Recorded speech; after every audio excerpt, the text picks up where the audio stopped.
All right. I like it. I feel like we're missing something. I'm worried too. Was it too quick?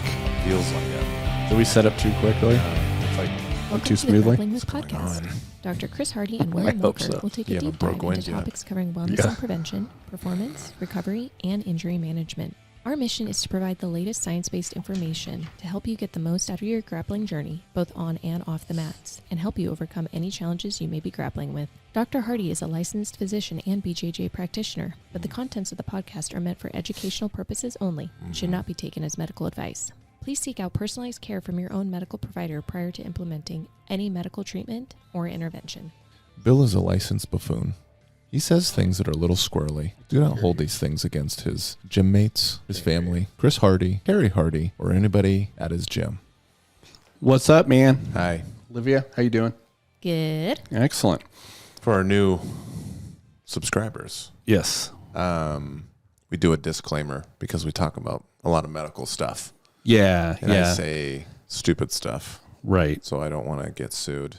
And you don't want to get sued. I definitely don't want to get sued. I don't think you'll get sued. They just, Yeah.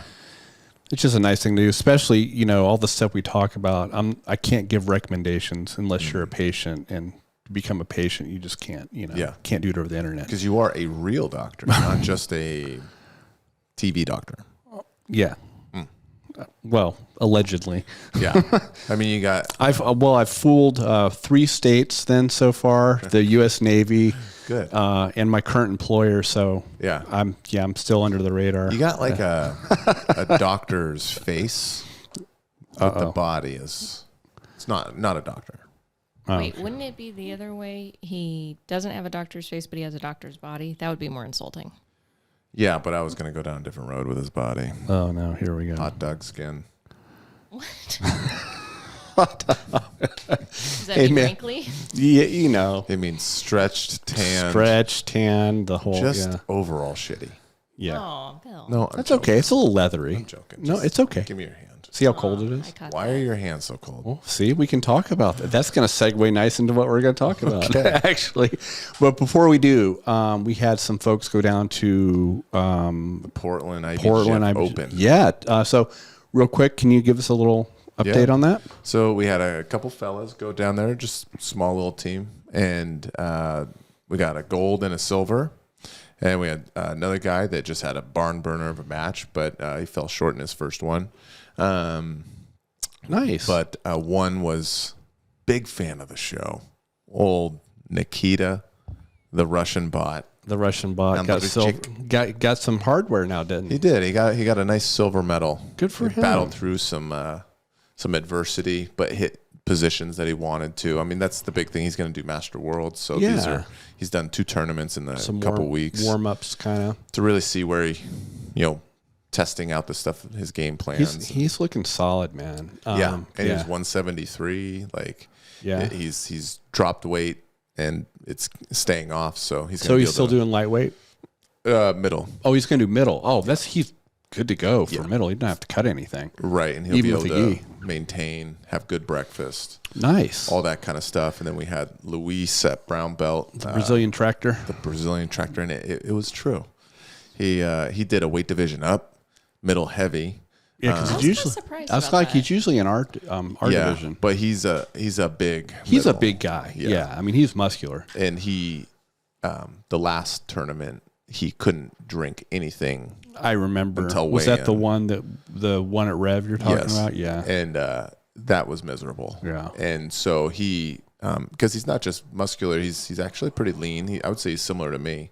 No, he is. with Yeah. how lean he is, but he's more muscular than me. And so it's pretty difficult. So he just said, you know what? That's probably a better weight class for him, man. Probably. I He got gold. I was gonna say, and I didn't watch, but I know. Did he play some deep half and stuff like that, or So that wasn't the game plan. The game plan was to get the De La X, so a deep De La Hiva with the kind of X is like a Marigali kind of thing. Yeah. And we're really working that in the back, and he's been working on that for the last week or couple weeks. So you're talking the deep De La Hiva when you're shoveling that Yeah. De La Hiva hook way up to And the then you opposite hip. X. Yeah, nice. like I a sit-up almost. I don't have the leg length to do that well. Yeah, and he's really good at getting into that. Yeah, he is. he pulled guard aggressively, but the guy did a really good job getting a knee up the middle and then getting chest to chest immediately. Okay. So it made it really difficult for Luis to try to create space to put in a De La Riva hook. But when they have a knee barely up the middle, they're chest to chest, that leaves that other leg is kind of up there for a scoop. Yes. And he just went right to the I love it, man. The deep half, his bread and butter. You know what I love about watching him and rolling with him is his patience. And then he'll pull the trigger. Yeah. Right. I just great watching him roll. He's a great training partner. Yeah, we got a video. We'll put it I'm sure in our Cascade group. Oh, I'm looking forward to that. You can see the patience there because the guy actually got a deep underhook. The guy was doing really well to defend it, but he's like Bernardo. When he gets a deep half, it's rough, dude. over. Oh, I know. Trust me, I've rolled with him. Yeah. It's tough. Well, good. Congrats to everyone. Even Nikita, who I'm begrudgingly will congratulate for his trolling in the past. No, he's forgiven. I forced him to buy us lunch after. Okay, good. Yeah, I told him, I'll wedge you in front of this whole restaurant. You just got to keep him in his place a little bit. Right. Okay, good. Well, that's awesome, man. I'm sure everyone appreciated you going down to coach too. It was cool. That was cool. We got a good warm up in. Nice. I saw you had your. I saw you pictures of you and your gi. So I'm I'm assuming you're warming people up, unless you went down stealth and competed. I wish I did, because when I was there, I watched my division, of course. Yeah, and you're you should have. Gosh, I'm such a wimp. Yeah, but then you wouldn't have been coaching, though. You know what I mean? It kind of takes away from the coaching a little bit when you're in competition mode. Yeah. Well, I was just. We find doing getting a good sweat, a good warm up is really beneficial. Yeah. So I was kind of their body to get warmed up, which the venue was. I talked so much shit about the IBJJF. The venue was fantastic. Nice. They didn't even charge for spectating, which was the biggest surprise really of the weekend. Because they will, I'm going to have to rethink my opinion then. I mean, I was totally surprised. The venue was great in Beaverton, Oregon, just outside of Portland. Right. Plenty of space if they want to expand, do more mats. The rails. So IBJJF is kind of unique where they typically won't allow coaches next to the mat. You got to hang out on the rail unless it's a certain venue. Yeah. But they had the railing right up to the mats. So you could coach so you effectively. could coach right next to them. It was great. And viewing was great. They had a track that went around, like a floating track that was basically over the mats. So everyone just hung out up there, and you can literally look right down. Really good. That's great. Really good venue. So good on them. Well, thanks for the update. I appreciate that, man. Well, cool. You're talking about my cold hands. I know we had I won't call it a question. I'll call it a comment. Yeah. That you forwarded to me. So last episode you teased something for this episode, but also we were talking a little bit about some cold therapy, right? And how the body cools itself down, right? Or even certain areas on the body that has a heat exchange, right? Yeah, and I guess the comment, which is kind of funny when I see comments like this, because it wasn't a question. They're like, "That's not how it works," and they went to tell me how they thought it worked. And so I thought for everyone's benefit, I'm not going to shit on anybody, but for everyone's benefit listening, let's clarify some things on that. If I think that'd be a good thing to do. Which we did leave a comment with some. Yeah, but I think that people can Google. I think it'd be helpful. So, when I was going through medical school, and especially in the military, went through, kind of the emergency kind of response type of stuff. I saw lots of heat injuries in the military. So on my ship, you can imagine, I was medical officer on the WASP for the 04 deployment, and it's a huge ship. It's the second largest in the Navy, right underneath the carrier, because we carry aircraft on that too, and also launch Marines from. So it's not an aircraft carrier, but it is an aircraft carrier by definition, but it's not it's not like what you Nimitz see or something. No, it's below that. It's called the LHD. They're amphibious assault ships, and basically they have those, the vertical lift jets, the Harriers. They have those, and a bunch of helos. And they also, underneath what we call the well deck, the ship actually sinks down in the water and opens up this huge thing in the front of it, this big door that folds down. It floods the bottom of the ship, and these hovercraft That's awesome. launch. Oh, dude, they're so fun. That's like movie stuff. It's super cool. And those hovercraft carry Marines onto the beach so they can go through the water and then actually drive right up onto land because they're hovering, right? It's super cool. It's called LCACs. But anyway, that's a big ship. And my point of that is the engine room's very, very deep. And so you can imagine, like, we were in the Indian Ocean in August. The deck on the flight deck was 130 degrees, right? And like so the Titanic. It's crazy just how hot it was. And those poor guys working shifts down in the engine room, we'd have to do monitoring all the time. I'd have my corpsman down there, and we'd do heat monitoring, looking for heat stress, and we often had heat casualties, right? So I'm pretty well versed in that. And so my point is, when we had someone there was a heat casualty, and I mean, it can be anywhere from heat exhaustion. We never had a heat stroke, thank goodness, because we intervened. But anyway, the traditional thing is like, hey, get some cooling stuff on their neck and under their armpits and kind of where the big arteries are, right? Which was the comment. Right, that was the comment, like, that said, well, this is how you, tell me. And I get where that person's coming from because I kind of was trained the same way. Yeah. And we'd also actually give them IVs with cooled, which is a really good way. If you have, fluid you're putting in is actually directly into the bloodstream, it's really helpful. But anyway, well, it turns out there's probably a better way to do that. And I try to stay up on stuff.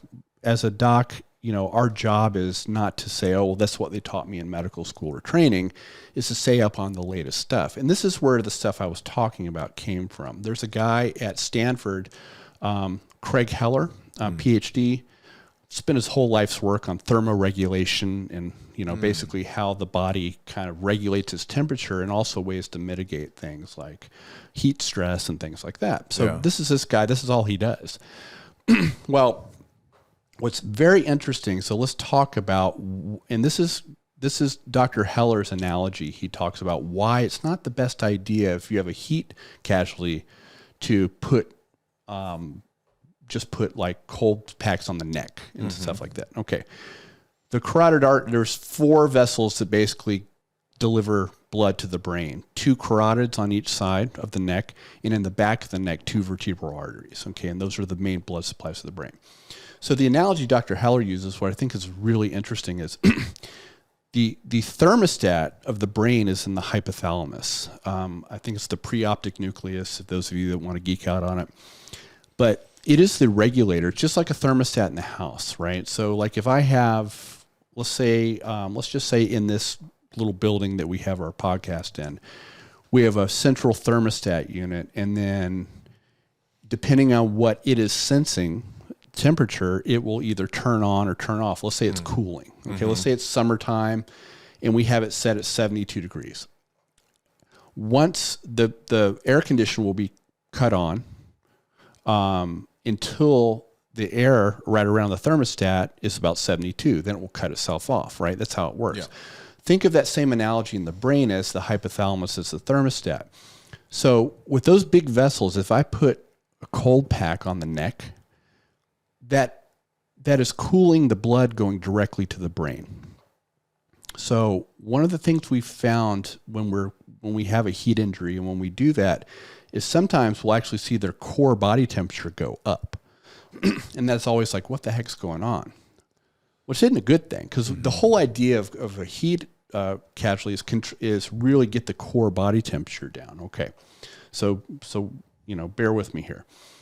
If I put cold compresses on the neck, cooling the blood that goes directly to the brain, that's very analogous to blowing cold air on my thermostat sensor. Okay, that may not be what the rest of the building is. That just is that local environment. So that thermostat thinks, oh, we're good. And so I'm shutting off. And so part of cooling off is we dilate our blood vessels in the periphery and like our arms and legs and stuff like that, right? That's why, the redness and all the vasodilation to help dissipate heat. Is that where you got all like your liver spots on your hands? Me, yeah. I look like Mr. Burns from The Simpsons, right? So yeah, that's where that's from. Boom, Bill. roasted. Yeah, you got me. I can't really argue with any of that stuff really, but anyway, so let's say that you are overheated. Okay, let's say your core temperature's up, and we're like, shit, man, we got to get it down because it's dangerous. So let's say we put cold packs on your neck. Okay, and so that the blood being at the carotid arteries being cooled, your brain now at the hypothalamus thinks, oh, we're cooled down. What is that? The core temperature though, it has nothing to do with the core temperature of your body. So then the hypothalamus goes, okay, we can stop our cooling mechanism, and so we can start, instead of dilating, we can start constricting back those blood vessels in the rest of the body, which decreases the heat exchange. Does that make sense? So now we're not losing as much heat from those areas. So that can be a problem, right? And even though you might feel good, like the brain, now I'm not saying you shouldn't cool the brain too. It's really important. But if we're talking about, back to what I was talking about with the hands and the feet, we have special vascular structures called arteriovenous anastomosis. Okay, what does that mean? Sounds fake. It does sound fake. It's made up stuff. That's what most of medicine is anyway. So when we have arteries, so we oxygenate blood, it goes to the left part of the heart. It shoots oxygenated blood through the body. The arteries go down. Let's use our hand let's use as an example. Most areas of the body, the arteries go down, and then they go to capillaries. Capillaries are very, very small. Imagine going from a hose to a straw. Okay. Then the capillaries diffuse that oxygen to the cells, and then when the oxygen is taken out by the cells, the oxygen poor blood then goes through the end of the capillaries to the veins, and those get delivered back up to the lungs and that type of thing, and to be oxygenated again, right? But that capillary bed is high resistance. It's easier to, like if I had a paper towel roll, it's easier to blow air through a paper towel roll than it is a straw because of the diameter. Same with water. It's why when you put your hand on a hose or finger on a hose, you can squirt it. Because you're narrowing, it's increasing pressure. Capillary beds do the same thing, and so that it's not as rapid as a turnover. What this arteriovenous anastomosis is, think of it as a shunt.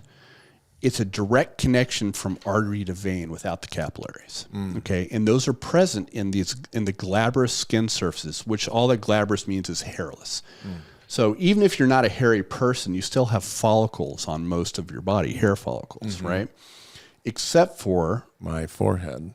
Well, everyone's forehead. Okay. But upper part, well, that's the head itself, but the forehead, the top part of the face above the beard line, the soles of the feet and the palms of the hands have these specialized structures in there, these arteriovenous anastomosis, which are shunts. And the purpose of that is, if you think from as mammals came up and developed, mammals need different cooling systems, and different mammals do them different ways. You notice like dogs, they have huge tongues. That's where they're doing all their heat exchange, because fur is covering most of their body, except for the pads, right? Primates, you look at different chimps and stuff, they actually have more of a human thing where they have no fur on their hands, palms of their hands and their feet, and the upper part of their face. So those structures are there for thermoregulation, for rapid heat exchange. So Dr. Heller's point is that when you use those rapid heat exchange surfaces, you actually cool the body, the core temperature, much quicker, and you don't give that false signal to the brain that everything's cool. No pun intended. Right. You know what I mean? Does that make sense? Yeah. And so that's why, when someone, it's like, well, that's not how it works. I'm like, well, it kind of is. Right. And it's as we've developed our understanding of the stuff through the work of scientists like Dr. Heller, we're going to change the paradigm on how we do things, and it's already starting to change.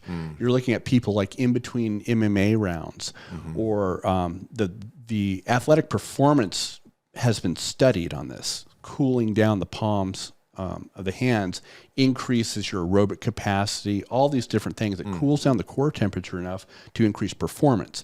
And then you can take that whole scenario and whole thought process and apply it to like heat casualties, right? So the idea would be then you certainly could still put stuff on the neck and the standard places, but you also definitely want to put them on the hands, soles of the feet and palms of the hands to make sure you're actually getting cooling of the core body. This is what you want. So anyway, it makes sense why Andrew never gets hot also. Why is that? He always has that cold Coors in his hand. Coors? Well, you typically like Bud Light, don't you? You like the cold Bud Light? I do. Yeah, I know. I thought you did. It's delicious. I know. When that bottle hits my lips, I turn into a new person. I can tell. Literally. I thought you. We're probably gonna get in trouble. That's kind of funny though. Yeah. Anyway, I have a question, Chris. So Yeah. is that why I notice like for heat regulation or like body temperature regulation at night, if I'm hot, I'll put my feet outside of the or like the blanket and I usually cool down. Exactly. That's right. Before she then takes the blanket from me. Well, I don't take the blanket from you. look, she probably should. I mean, just in general. That's true. But Thank you. that you're doing that unconsciously because your body knows how to cool itself. Yeah. Right? Your brain's like, stick those feet out. Yeah. Because that's where the heat exchange is taking Do you ever place. get a little scared though? I get a little freaked out having my feet out. Think something's going to get you? Yeah, Not like scary. something might I think about tickle that my too, toes or but something. I am like, I'm too Well, warm for this. Yeah. We actually have real monsters running around in our house that do like to get feet. Like your kitties? Yes. You get a toe out there, all of a sudden, and they don't do no. anything bad, but they'll grab it real quick and kind of put their mouth on it. And in the middle of the night, They're tasting that toe butter. I've jam? rapidly kicked my feet like as a defense mechanism. Poor kitty goes, and I was like, oh. You get that sandpaper tongue. Well, you don't know what's happening. So all you know is something's grabbing your feet and you're sound asleep. Yeah. So anyway, that's exactly right though, Olivia. That's why people do that. That's why I think it's crazy when people are like, I put socks on before bed. I'm like, you crazy. Well, it depends. Communist. If you're know. if you're trying to get, that's a whole thing with sleep, right? And thermoregulation of Yeah, sleep. I heard that actually can help you go to sleep faster. It depends on it depends. It depends on what you're trying to do. I mean, typically you're trying to want to cool Yeah. as we sleep.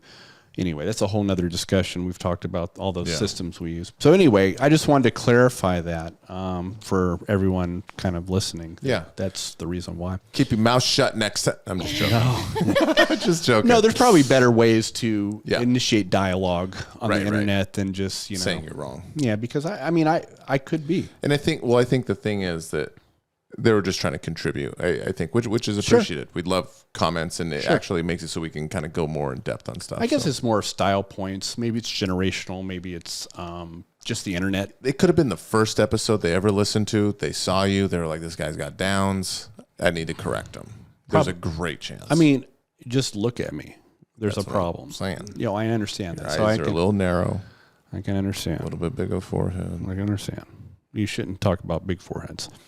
You really shouldn't. Alopecia is a real thing. I know. Keep your mouth shut. Anyway, and so we should probably get into what I wanted to talk Yeah, about. because you teased something on the last episode. You were talking a big game. So this is something. So I was looking into. My brother has a medical condition. It's an autoimmune disorder. Mm-hmm. And You're gonna put him on blast, huh? no, I'm just gonna say that. We don't know his name. He doesn't care. He really doesn't. If he did, fuck him. I really don't care either. I'll give his medical information away. HIPAA does not exist in this house. For my brother. No, it doesn't. But anyway, no, it's educational though, Yeah. so he wouldn't mind. The point is though, the stuff we've been trying to get some of those antibodies down. And I was looking at some other things to maybe do to help him, kind of slinking outside the box a little bit. And I saw some stuff on proteolytic enzymes. They're not new. Never heard of it though. Right.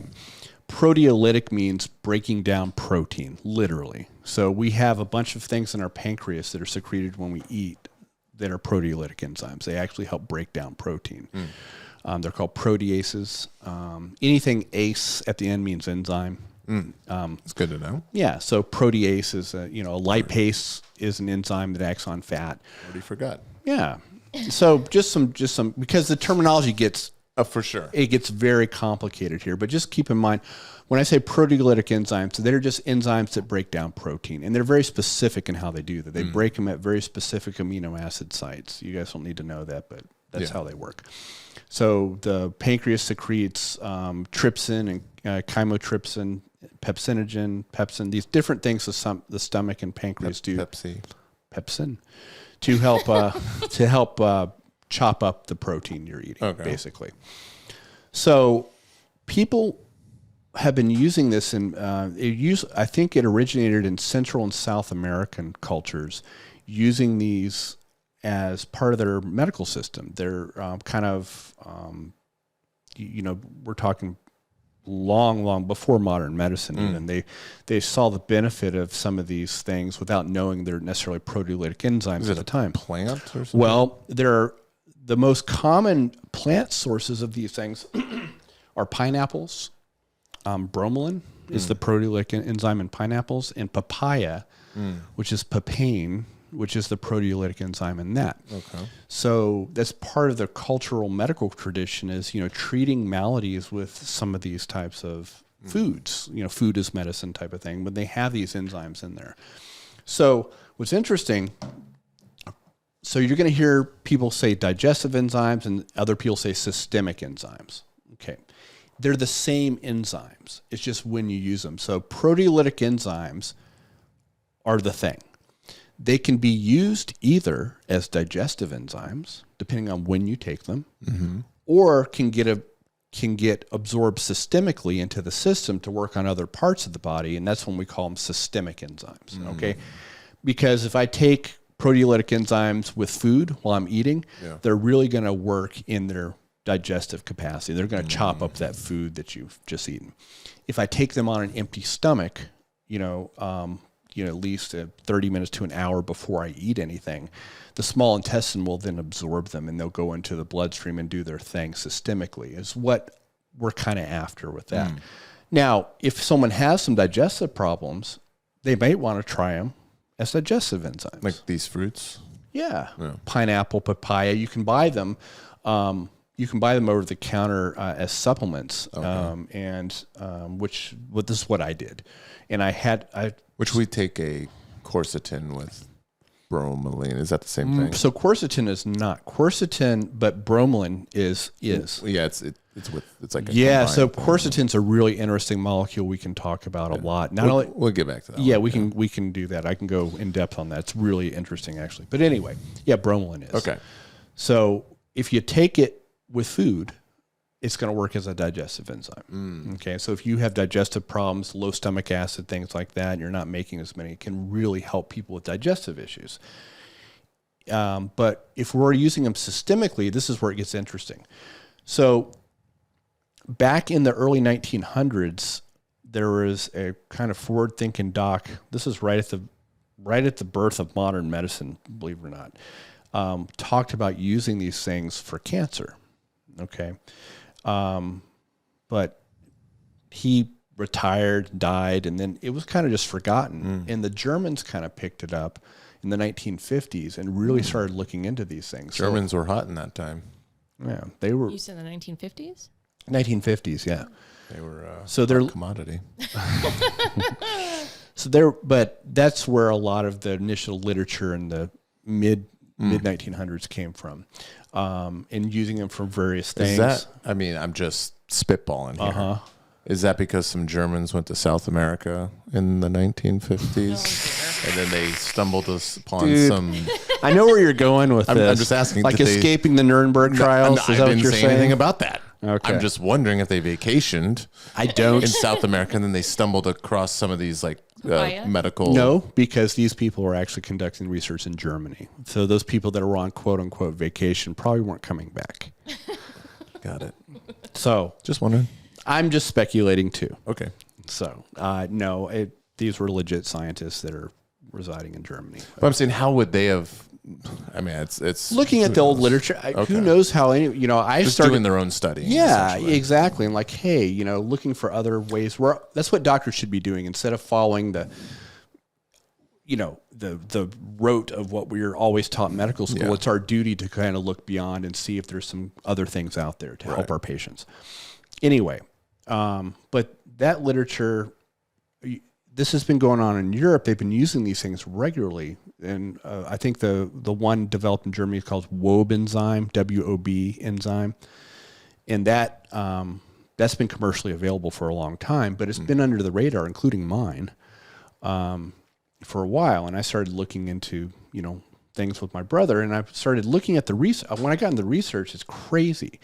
They're doing studies on osteoarthritis, as they did a study head-to-head against non-steroidal anti-inflammatory and systemic enzymes. The enzymes work just as well with not near the side effects. Right. Okay. So the way they work in the body, it's interesting. As opposed to like ibuprofen, naproxen, or other what we call NSAIDs, those inhibit prostaglandin synthesis, which is kind of the start of the inflammatory process. The problem is we need some inflammation in our body, especially for recovery from weightlifting, injury. That inflammatory process, as we've talked about many times before, is a necessary component. What this seems to do is help the over-inflammation, right? And it's an interesting mechanism. It's a really cool mechanism. You guys would probably kill me for going into it, but there's basically how it works. Remember we talked about cytokines? They're inflammatory messengers. Do you remember me talking about that?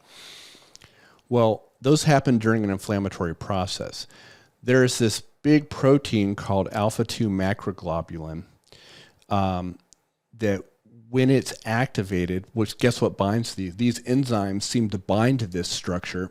And when they do, that activates it, and it kind of sequesters and grabs some of these inflammatory cytokines.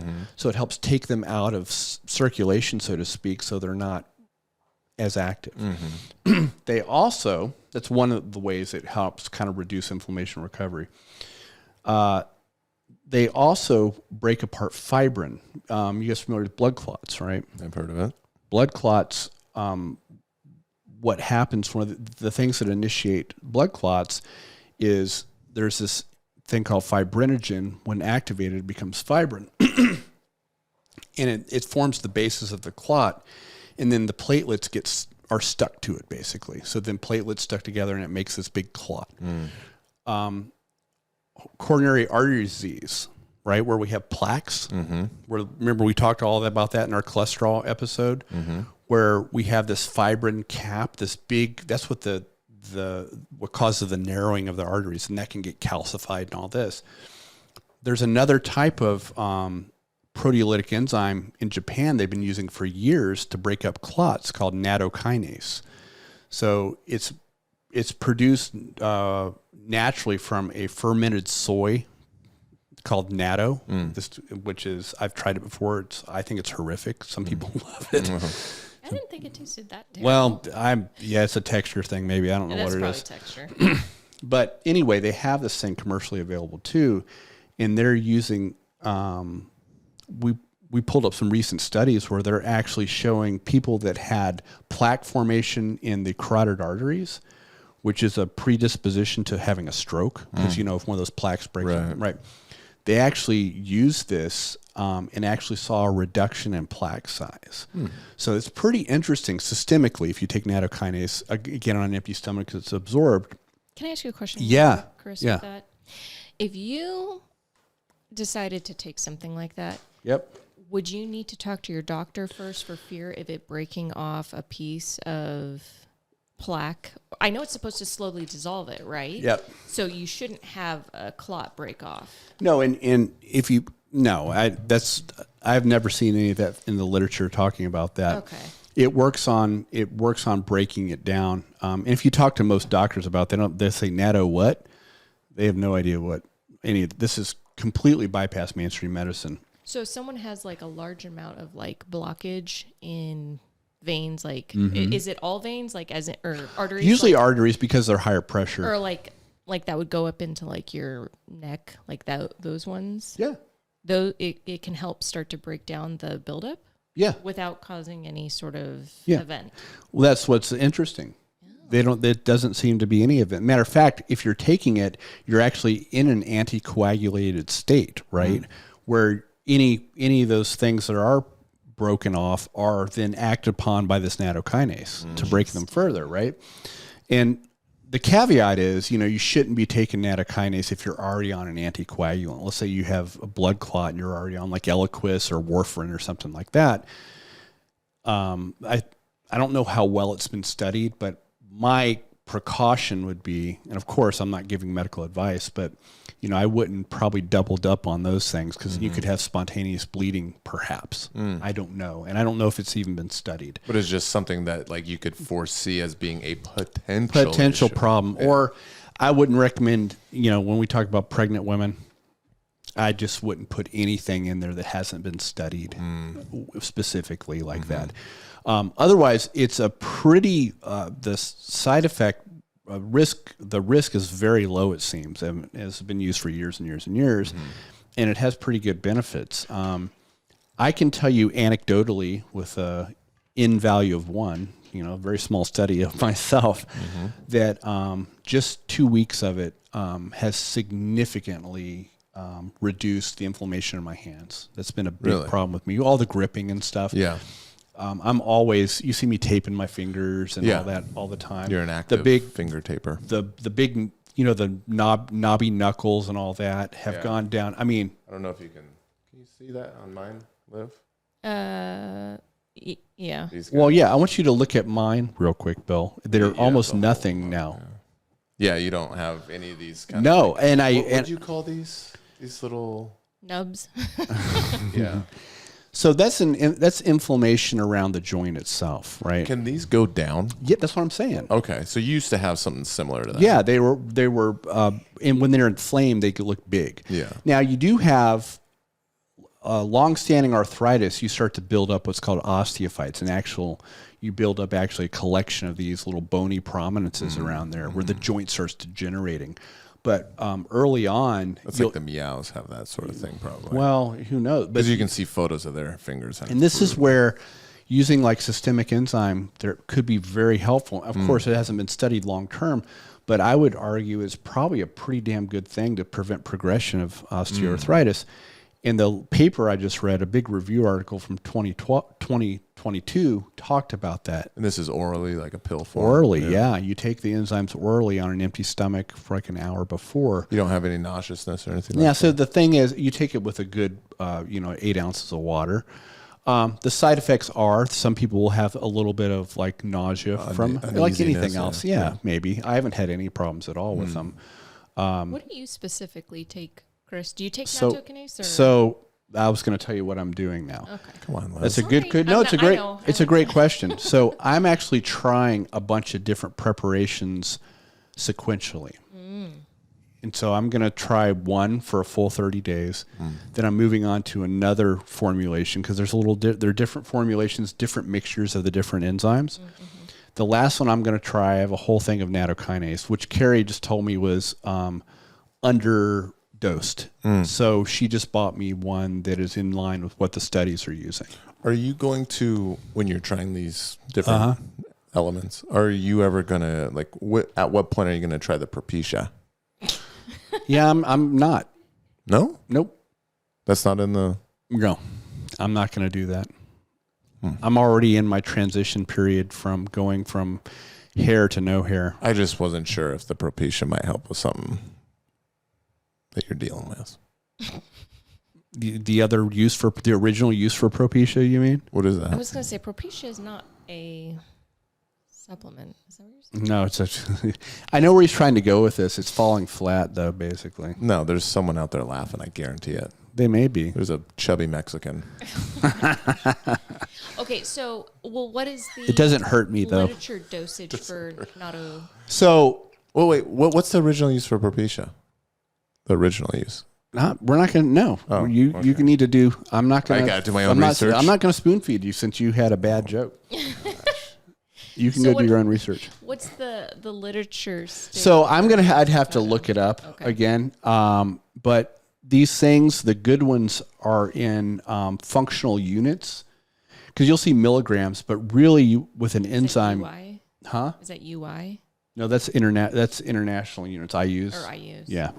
So enzymes are in functional units. In other words, how many of the actual enzymatic reactions you can get out of them. It gets confusing as far as the dosing.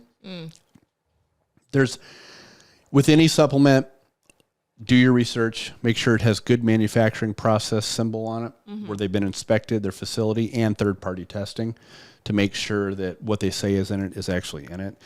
The brands I'm using, I can tell you it works phenomenally well. Designs for Health has a good one. Pure Encapsulations has a good systemic enzyme complex. Wait, is that inflammatone? Inflammatone from it is, but there's cheaper ones. There's like Vitalzyme. That's a cheap that Who makes up these names. A bunch of turds. Just nerds. I'm trying a bunch of these myself. I'm gonna see which ones I've Works for your working body. well right now. It's just more condensed.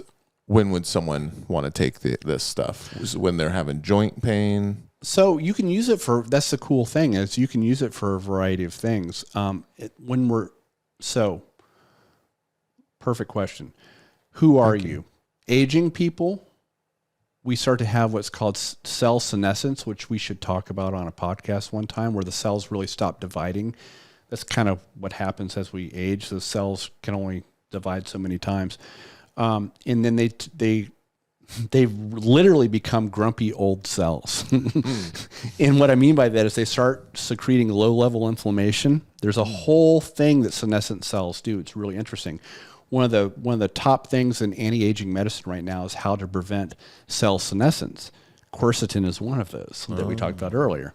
But anyway, they become grumpy old cells and they start producing low-level inflammation. Just shitting on everybody. So people, you start getting in your late 40s, 50s, stuff like that, you will have some cell senescence, low-level inflammation, and this seems to help quite a bit with that. So that's one reason to do it. If you're just generally low-level inflammation, which most aging people are. Yeah.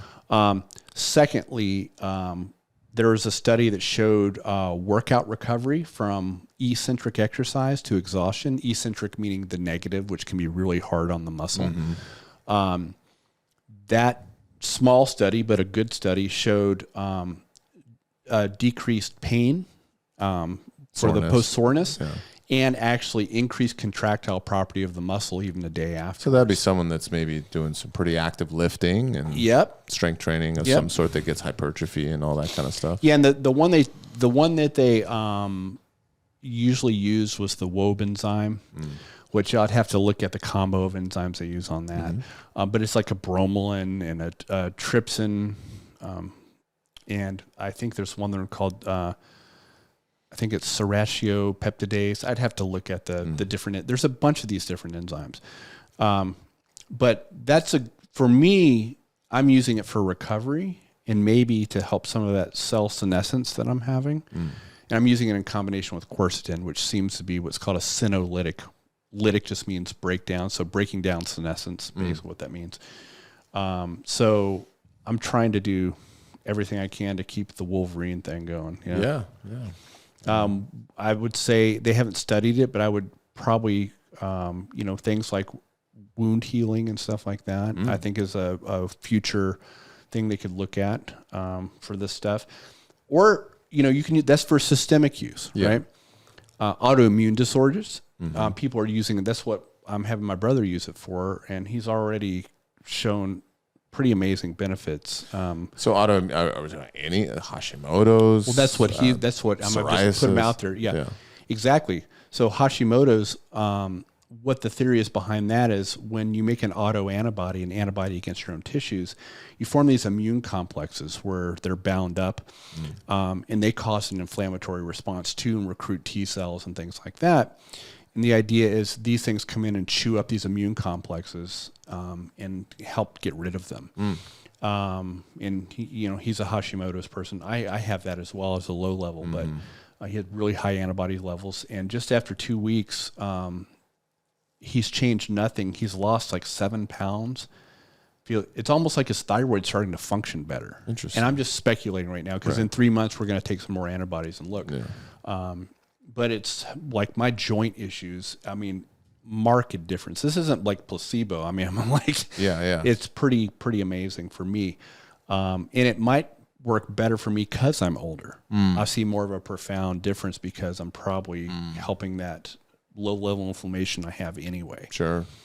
Yeah. So, but yeah, that's kind of the little experiment I'm doing right now. Again, and if you want to use, the other thing is if you have digestive problems and want to try them as digestive enzymes, you just take them with food, right? Okay. Yeah. It'll be interesting. We check back in like a month or something, see how your brother's doing. Yeah. See how you've maintained. Yeah. And then you'll probably at that time be starting another one. I'm going to start every 30 days, I'm going to switch to another kind of mixture. Yeah. If anyone else tries this, let us know. We'd love to talk about it. Again, this isn't medical advice. Right. If your doctor told you to try it. Your doctor probably would not unless you see my wife. Yeah. But if anyone currently is already on some sort of protocol, that'd be interesting. Here's something I'll say for people that are suffering with osteoarthritis, especially as you age. So there's good research behind using these instead of non-steroidal anti-inflammatories because NSAIDs in general are terrible for us. They're awful for kidney, your GI function. What are NSAIDs again? Non-steroidal anti-inflammatories like ibuprofen, naproxen, things like that. Tylenol? No, Tylenol is not. Tylenol is not an anti-inflammatory. Midol? I don't know what Midol has in it. I'd have to look. Aspirin technically is too, but it has antiplatelet You're effects. a doctor. I don't take Midol. It's an over-the-counter medication. Bullshit. It probably has some anti-inflammatory properties in it. I don't know. But my point is, people are in medicine. This is going to change the way my wife practices because after looking into this and us doing a deep dive on it and looking at the research, those people that are coming that just like, I'm miserable all the time.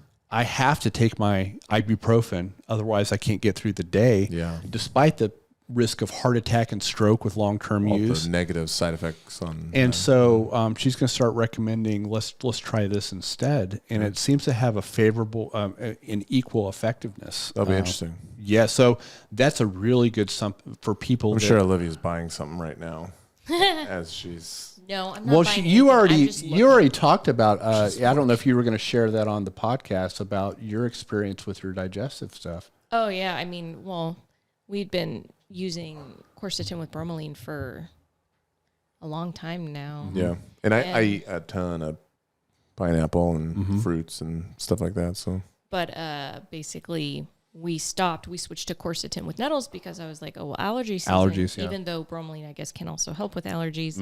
But I thought, nettles is probably better.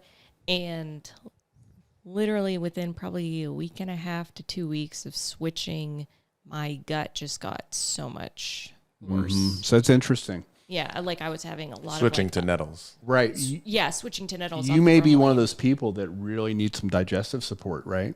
Yeah, because when we take this, though, what's interesting is I don't take it with a meal. We take it before we go to bed. So usually it's been several hours before I've gone, after we've eaten. Well, that's really interesting then. Yeah. Maybe it is a systemic thing then. But yeah, it makes, like, as soon as I started taking it again, stomach issues. Well, the allergy thing makes sense too because that's an inflammatory process, right? Yeah. So I think it's pretty cool. I just wanted to share it with everyone and see what you think because I'm always looking for something that would kind of keep me in the game. Yeah. Yeah, and like I said, if anyone's actually tried something like this or just stumbled upon it, let us know. That'd be great. Did you watch a UFC Invitational? Yeah, I did. Can we talk about it? We can. I watched the entire thing. What do you think? About which one? So the whole of the event as a whole. Yeah. So I guess what I'm getting at is we have a problem in Jiu-Jitsu. So I'll just say this, I'm going to get a lot of shit. I'm not a huge fan of the EBI rule set with people because I've seen people stall for overtime. And that's the biggest thing I have. I don't have a problem. Biggest exploit of that rule set. That to me, anyway. And I saw a lot of that. It seemed. Yeah, and that's what a lot of people. You're not going to get any shit because a lot of people are voicing that opinion. That's the one thing. So what? Tell me your. So I agree. I do. So I like the EBI rule set. Yeah. If people didn't try exploiting it. Right. Of course. Yeah. That's a better way to say it. And I went back and watched original EBI tournaments with Eddie Cummings and Gary Tonin and Gordon Ryan before they were real popular. And not just those guys, but all the competitors are out to going for the kill whole time because they didn't want someone to start on their back. They didn't want to get to overtime. Right. So instead, what happened over a couple of year period was you started getting specialists in the EBI positions I know. of back and spiderweb or having like an arm bar. Yeah. So as long as they could stay safe in regulation, get out positioned, what doesn't matter, as long as they stay safe, they make it to OT, then they're successful. Exactly. And Eddie Bravo in that tournament system, they tried incentivizing the regular time by if you win without going to overtime, you get $1,000. Right. I think that's good. That's a piece of the puzzle. But so many matches were so boring. Yeah. It was brutal at times, especially the main event, Craig Jones versus even with the get down rule. I like the get down. I do too. But what happened is they go right back up to their feet. Exactly. Yeah. It effectively made it so they had the get down rule, which is if nothing's happening standing, they make them go to the ground in a butterfly guard. And they did that probably 6-7 times. And every time, both guys basically stood up immediately. Yeah, I know. And then the clock runs again for the get down, which is a minute. But there has to be, I think there needs to be some sort of negative or penalty system that has meaning to it. I know. Take money away from them. Or... I don't know if you should take money away from. Well, I mean, that's what I think of pride. Is if you get a yellow card, I think I see what you're saying. That's like a warning. So you're like a stalling warning. Yes. Okay. But that second yellow card, make it mean something. Yeah. I'm not saying that's the only way. But well, you know what? But it's a good idea. Now I'm thinking about it when you said that. If they're saying, look, you got a second yellow here, one more, you're getting money taken away. Sure. I think it's very much like here's my analogy. Over the last, couple years, there's been a lot of censoring. And because of that, you've seen a lot of self-censoring. Right? Yeah. Because they don't want to get demonetized or whatever, like on do it YouTube. here. Right. Exactly. We do. We self-censor to an extent. Then I think people would be so cognizant of this warning so that they wouldn't even want to get close to it to have their money taken away. So I think they would self-correct. Yeah. I think. You'd hope. You would hope, yeah. And I think also, so I have to have some sort of negative penalty system, I think is one. Also, if there is a get down rule, like there has to be even a penalty, I think, for getting right up. Like there has to be some sort of, whether it's incentive or penalty for, okay, we're penalizing you guys for not doing anything in the stand-up. Now we're putting you on the ground to do jiu-jitsu, and then you guys don't do jiu-jitsu, you just stand right back. Like there has to be something. I think you could, incentivizing usually works better. Yeah. I wouldn't mind also if EBI overtime didn't come into effect unless it was a tie. Now, obviously that means you'd be putting some sort of point system in place, which, I shit on the IBJJF, not necessarily because of their point system, but it's because of more so how the place is run and stuff like that. And like rules like the out of bounds rule and how they enforce that. Yeah. If you took off that stuff, I think the point system that they have isn't that bad. Now, some of the rules I think should be adjusted for sure. No, I like it because it rewards dominant positions. And it can create an urgency when someone's about to pass or in a potential submission or something like that. Now, IBJJF point system gets abused as well, and we've seen that plenty of times. Right. And it's not perfect by any means. People playing for just advantages.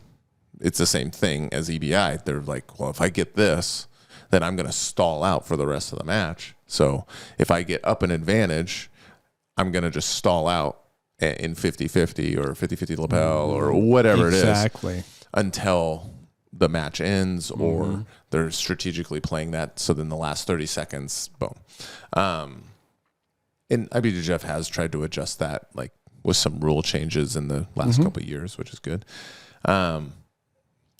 But I think there definitely needs to be some sort of change, because all these rule sets, whether it's ADCC, and I think ADCC has some good stuff, but at the same time, it favors the wrestling side so much, where we just get a lot of bad wrestling matches, because if someone scores 2 points in ADCC, it's a big deal. Oh, it's huge. Because getting a takedown in ADCC is super hard, because they don't score it when the hips hit the mat and you're like being held for 3 seconds. Like that's 75% of your body needs to be pinned to the ground with control. So that's tough, man. Yeah, that's tough to score. So we end up having these really slow scoring matches, wrestling heavy. We like watching stand up, but unfortunately, for the most part, jiu-jitsu people don't do good. There's not the pace incentive that when you watch like freestyle wrestling, like if they backstep, they'll get a penalty. If they backstep. So all we do as jiu-jitsu people, typically at the highest levels, is they do these hand fightings and straight arms and head ties. Yeah, exactly. Heavy collar ties, but there's no, and it's single shots. Yep. So go for a shitty double, maybe a quick single or something like that. They're not chaining their shots. Exactly. Yeah. So, and I get it. They got to work on so many other things, right? So I get it. But it makes for really, really boring matches. Well, and really frustrating tournaments. I think what was interesting is you saw that elite wrestling, the elite wrestler. The one Nikki ran? No, what was the guy's name? In the tournament? Yeah, dang it. Yeah, oh, man, people are going to... What are you talking about, RBY? RBY. Yeah. Yeah. Yeah, which that guy he's known. His thing was scrambles. Right. In the wrestling world. Penn State wrestler. Yeah. Insanely high level. That was a boring as shit match. Yeah, that's what I'm saying. And he was, I don't know the guy he was going against, but it was a jiu-jitsu guy with decent wrestling. Yeah.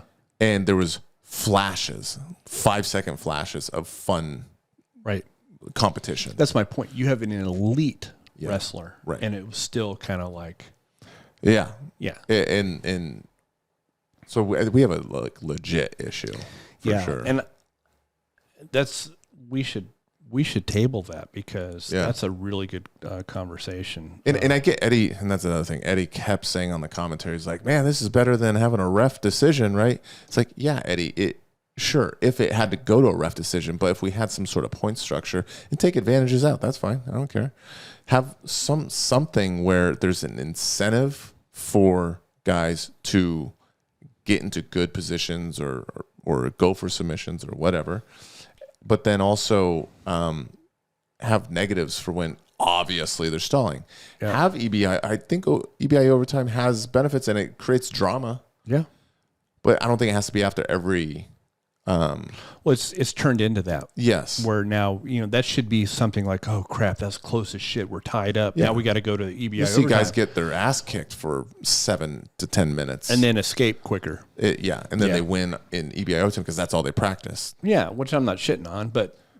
I am. No, but as far as getting that skill developed, it's cool. Sure. But I'm just saying that as a whole, it's crappy. Yeah, and I get it. People want to win money. They're out there to win the tournament, but dang. There's got to be some kind of hybrid system that well, I think it takes people to commit to it, and it takes people to be willing to change and listen and also be like just honest with themselves to like that almost every match was not super fun to watch. I wonder if it's not a bad idea to pull together a bunch of people from a bunch of different grappling disciplines, get them in a conference and open source this thing. Yeah.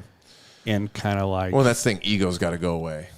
Right. But you have someone you have some moderators and all that, right? And because I mean, IBJF does something kind of like that, but for some reason they're just they're like the government. They're so slow to make changes, and well, there's also who knows why. Yeah, but there's also that historical kind of thing. It's hard to let go of some things, right? And so I think getting people that are still like minded and the people that would be going to something like this would know that there's a problem. Yeah. Know that there needs to be some changes. Yeah. Not to go there and just try to defend your system. Yeah. Right. That's not what And I think unfortunately that's kind of what happens, whether it's Eddie on EBI, whether it's Mo Jassam with ADCC, sure, whether it's IBJJF people that just think that that's the best rule set ever. It's like open sourcing something and coming together and then trying to tear it down. Yeah.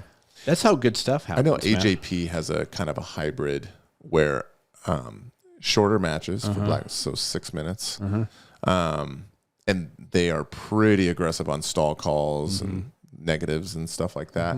I don't remember if they have advantages or not, but they have a little bit of a hybrid system that's pretty good. Same with Copa Podio, they have a little bit of a hybrid system, but it's going to take a community to really. That's what I'm saying, and that's easier said than done because of the reasons you stated. But yeah, if anybody, that's what needs to happen. I want to know what people think. Like, what do they think the best rule set is? Yeah, but how can they improve on that rule set? Not only what they think the best one is, but what would be if you had some. What would be your optimum rule set? Just throw a bunch of them out there, right? Because I think, and then beta test them. Mm-hmm. Right? And see, well, was that a shitty thing to watch or was it pretty entertaining? Yeah. Because there's parts of the ADCC rule set that I actually think are really good. There's a bunch of good stuff from a bunch of different places. And like, because they'll score body triangle as points. Yeah. That's good. IBJF, why don't you do that? Yeah. Right? And then you have, but then like the ACC, like I said, in some scoring positions are just insane to try to figure out like how did they not score there? Stuff like not being able to talk to the ref is like silly. Right? Yeah. I mean, there's a lot, and I think it's going to have to be as a community to kind of come together on that. Yeah. I mean, there's some upsets at the UFC Invitational. Hasim Rita got knocked out real early. Yep. Big Dan Monasoyu, whatever it is. Monasoyu. He got a sweet dog bar, knee bar, when a guy was doing rubber guard. I saw that. Did you see the alternate angle from the side mat level? Well, he hooked it. It's very much like that over under knee bar, kind of the same mechanic. Okay, whatever. Call it dog bar. Yeah. You know what you call it, dog bar? That's what everyone calls it. Okay, I'm fucking old. All I know is positionally, it seems like the same mechanics of the. And it's not the one where you peel the heel back. It's you actually cross your ankles a little bit, and then you spread your knees and just hip in. Yeah, 280 pounds doing that to your knee. Horrific. There's an alternate angle. I saw, and his legs going backwards. Yeah, ain't good. That's a tough guy too, by the way. Yeah. I mean, good grappler. That was one of Eddie's guys, wasn't it? Yeah, he's a Russian that moved here, and he's been training with that Eddie. Dude's frames were so good. Yeah. I just in general. Anyway, he's in another tournament called Subversive. Subversive, yeah. Yeah, he's doing that, so that'll be interesting. There's some good guys. Nice. Yeah, that's a good topic though, Bill. Yeah, I like that topic. It'd be cool to see what people think about that. Yeah, for sure. Because you're exactly right. It's a problem. Yeah. So not a lot of jiu-jitsu in this episode, but on the next one we'll probably have more. Yeah. I think that's it. That's it for me. Yeah. Like, subscribe, comments. Let us know what you want to talk about. Cool. See y'all.